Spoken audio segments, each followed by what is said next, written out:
I'm going to be brutally honest here. I think a lot of people follow US content creators and get destroyed by probably the fact of the dollar, and they're in the wrong funds, in the wrong investment accounts. But we're going to talk about diversification today for obvious reasons, because I still see it. I still see people in my comment section on YouTube, on Facebook, Instagram, and they always say the same tickers. It's all the wrong tickers.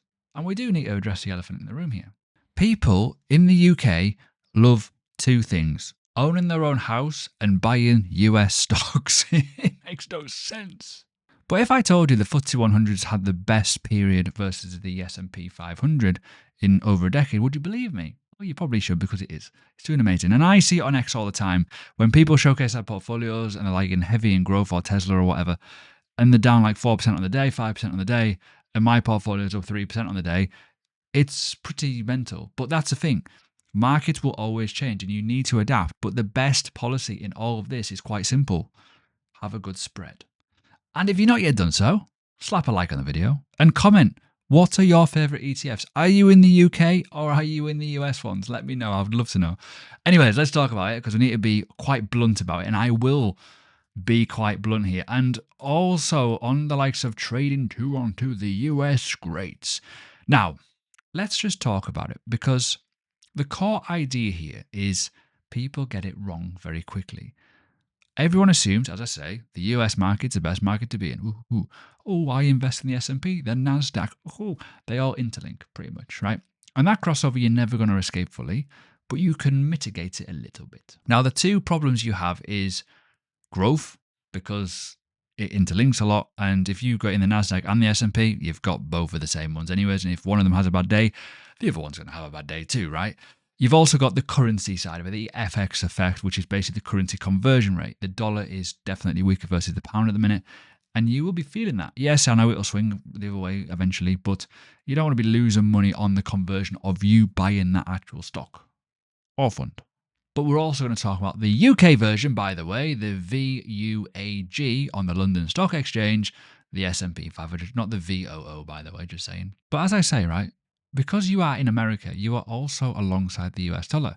And the policies over there and the tariffs over there are a bit sketchy. Donald Trump is not the best person to be in the markets with. Let's be honest, he's a bit erratic. And your returns don't just depend on certain things. And if you're in the wrong version, and I'll explain in a second what I mean in a minute, you will be losing, as I say, money on the dollar, as well as, realistically, the companies within it. Now, this doesn't mean buying into American stocks is bad, and I know there's a lot of people who'll be watching this video go, I'm in American stocks.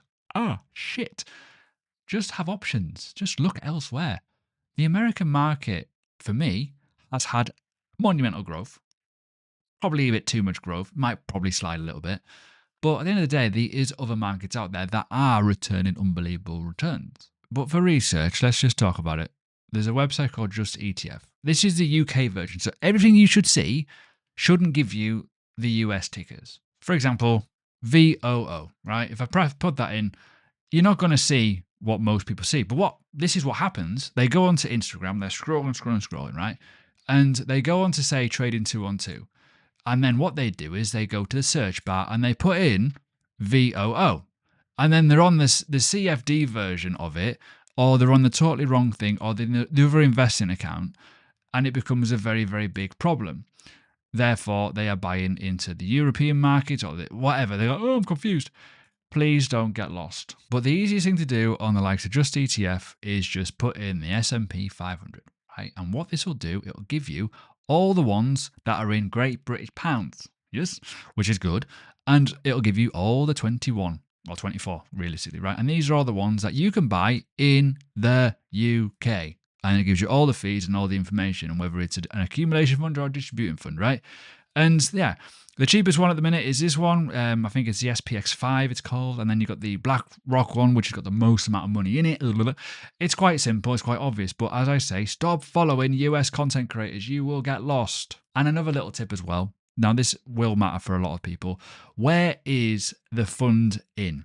Normally, if it's in Ireland, you're not going to pay withholding tax. You will pay withholding tax if it's somewhere else. So one of my funds, and we'll talk about in a bit, is based in the Netherlands.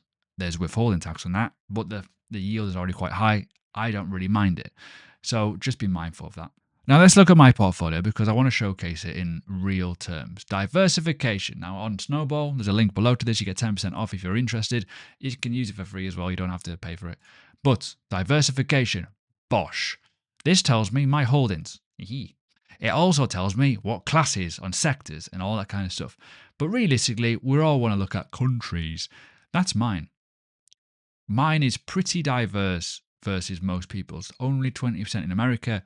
The others is obviously the rest of the world and Europe, and then United Kingdom. I'm from England. I want to be in England. Thank you. Because I believe, my personal opinion, of course, is UK have some fantastic stocks that pay good, solid dividends. And I want that, which makes sense. Why would I want to be invested in a market where I never been for, 3 or 4 years now? I've not been to America for a while.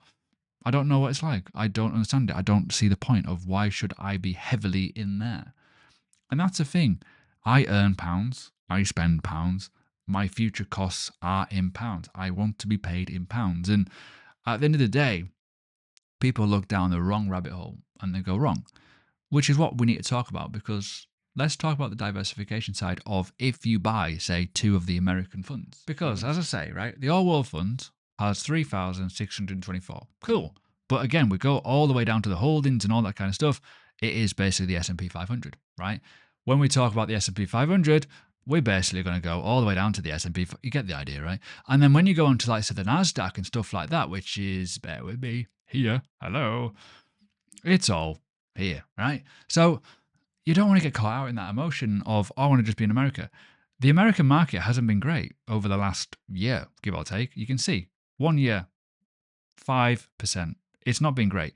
Over the course of 2025, 12% versus the previous years. It was always going to have a bit of a shaky period. It wasn't going to go forever. Whereas the All World Fund, because it's got a bit more, the problem you got with the All World Fund, even still, is 58% of it in America. It's quite big. So that is, again, a situation, but it has performed pretty well, as you can imagine. So the diversification is important here, and you get lower dividends, but that's just one of the ways it is. So make sure you are in the European UK market version, which is obviously this one, the VWorld. So yeah, it's fine, but just be careful. But I don't want to debate too much, but most people overfocus on the 3 things that I just talked about pretty much. Which index did better? I just talked about the returns. Which chart probably looks cleaner as well? And which decade looks stronger in terms of the past? And that's the thing. You always look at, well, cool. Now, if you're a beginner, not financial advice, you probably want to have the All World Fund anyways. Maybe not this one, maybe another one. Because going back to my funds, I feel they're pretty spread out, which is good. And when we talk about each individual fund that I do have, and let's talk about it, because I have the dividend UK market, which is doing brilliant, obviously, at the minute. And it does have some good solid holdings. Good mixture of everything here. I could show more if I want to. There you go. Boom, there's the holdings. Awesome. Works for me. UK top hitting dividend stocks. And even though I hold individual dividend stocks, not all of them are in here, which is fine because it's a top one. So some of them miss out, some of them are on here, but it's managed for you. You want that. You want this fund to be managed in somewhat for you. Now, going back to the all world side, what do I have? Well, I have the all world high dividend yield ones. Why is this important? Well, it's a lot of holdings, obviously. It pays higher dividends, and it has quite a lot of countries within it. It still has 41% America, but it has other ones. But these are all around the dividend side, which is important here, right? It misses out a lot of the S&P 500 nonsense of growth, which is important. Got solid yields, decent exposure across the world, but at the end of the day, it does exactly what I said on the tin as an all-world fund. It kind of makes sense in my eyes. And the final one that I do have is this. This is the developed market dividend leaders. This is mainly in Europe, though. So this one goes against the grain a little bit of what I'm saying, but I'm happy to take this risk because ultimately, this is a lot of European stuff. Yes, there's some American here, there's some UK, there's France and all kinds of stuff, but this one there is withholding tax, but ultimately there is a decent dividend yield. But this has got fantastic growth over the course of time, even with its dividends. And that's what I want. I want a good growing dividend yield and, more importantly, performance. The performance has been one of the best in the entire European market. So it works very, very well.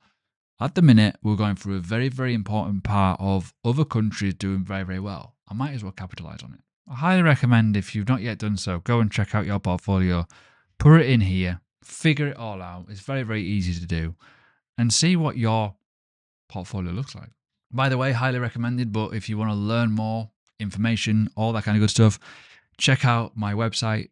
If you do subscribe, you will be getting information notification on the memberships that are coming, and more importantly, the free courses, because basically I've got an idea and I am building something in the background which blew my mind away, and I'm pretty excited about it. And it will hopefully help people get better at investing by just asking it a question, which is quite important. So I am building something pretty awesome. But yeah, if you want to be a part of it and get notified, jump in the newsletter essentially. I'm not going to be butchering you with newsletters. It's just going to be more notifications and individualism elements around the market and what my opinion is. But yeah, free to do so. Even though I've been investing over 10 years now, the one thing that we cannot predict is what's going to happen next. But I think the best course of action is to be spread out a little bit. Now, building a portfolio, you don't have to be right, but you could be wrong. But I think having the fairest possible situation is I want to be across the globe, not so much across America. Because as I say, one bad day there, it's a bloodbath.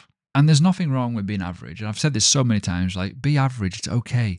You are probably going to outperform most people because there's always people who are new, like whoever, and want to learn from people like myself and go, well, I don't want to do that. And I see it all the time in my comment section. Why are you in dividends? What? You're too young to be in dividend. Fuck off. Leave me alone. It's me. It's what I want to do. And in a world that I cannot control, I would rather control my own portfolio than what the other countries are doing. And once you get in tune with that mindset of being average and understanding that you are probably going to outperform most people because they're doing the wrong thing, diversification becomes the most obvious. And don't buy off American content creators because they're blooming cack. Anyways, when you're done so, watch this video. This will probably help you massively in terms of how I think of it as an investor and what my portfolio is saying right now.